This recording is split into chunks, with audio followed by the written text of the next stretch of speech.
Hi, my name is William Hayden Barnett. I am a native Houstonian and attend the University of Arkansas here in Fayetteville. I have chosen the Clinton House Museum as my artwork for research. As a Texan, I am unfamiliar with Arkansan culture and history, so the Clinton House Museum was an opportunity to get a glimpse of a dwelling which housed American and Arkansan royalty. The Clinton House is located at 930 West Clinton Drive in Fayetteville, Arkansas, bordering the University of Arkansas campus. It was built and first occupied by H. Taylor, owner of the Fayetteville Daily Leader, in 1931 under the Tudor Revival architectural style. This house is not popular for its appearance, but rather for the significance of the people who once lived here. Bill Clinton purchased the home on August 11, 1975, for an easy $17,200. Bill married Hillary in the living room of the house on the 11th of October in 1975, while the two were teaching law at the university.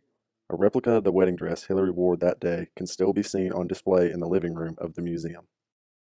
Aside from the sign in the front yard, the structure appears no more significant than any other neighboring house and would easily go unnoticed by a passerby driving down West Clinton Drive. This was the couple's first home, and 17 years after leaving the small one-bed dwelling, they would be upgrading to the presidential paradise known as the White House. The house on West Clinton Drive is the only home the couple shared before entering the state and national politics. Such a small building contains a vast amount of history. Although most individuals will see the Clinton House Museum as just another house, it is nonetheless a work of art. The house is traditional and simple, made up of simple shapes. If you're observing the house from the street, you can see it has a tall, rectangular chimney as well as a square room with a triangular pointed roof adjacent to the front door. There were no illusions of depth used in the building this house. You see a small house because it is a small house. If you change your perspective to a bird's eye view, you can see there are no irregular lines outlining the house. It is consisted of constant, simple shapes with straight edges.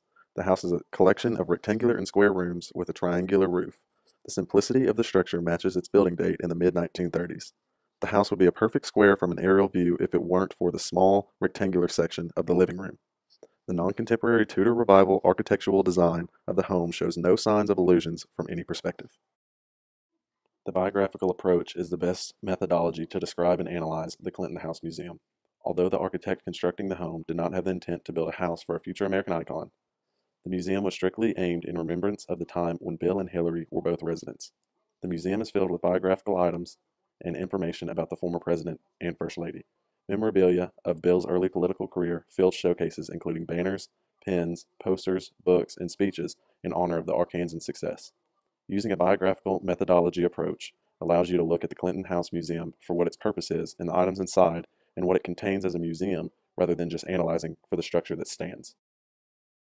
When analyzing the museum biographically, you fully embrace what the house really means instead of just its superficial characteristics. Understanding what the artist or designer meant makes the artwork much more enjoyable. Standing in the same room that Bill Clinton once lived in and was married in is a perk no other museum has to offer.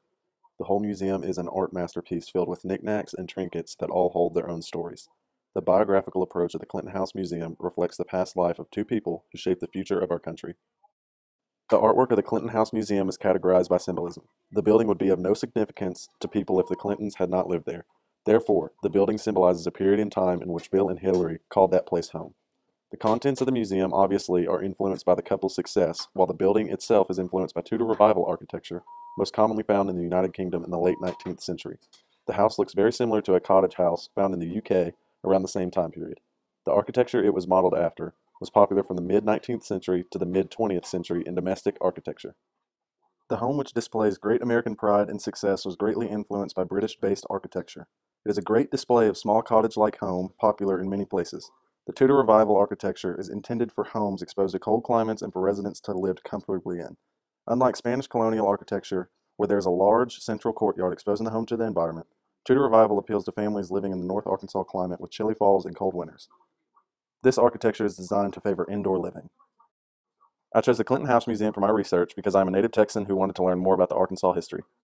There was no better way to do that than to research the house in which one of Arkansas's biggest influences lived in, and the house is located right off campus of where I attend school.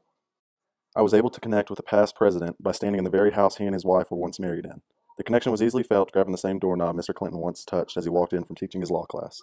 I could relate to the Clintons by attending the same school they both taught at and enter the home they once returned after a long day of teaching. I was very impressed with the museum and the showcases it contained.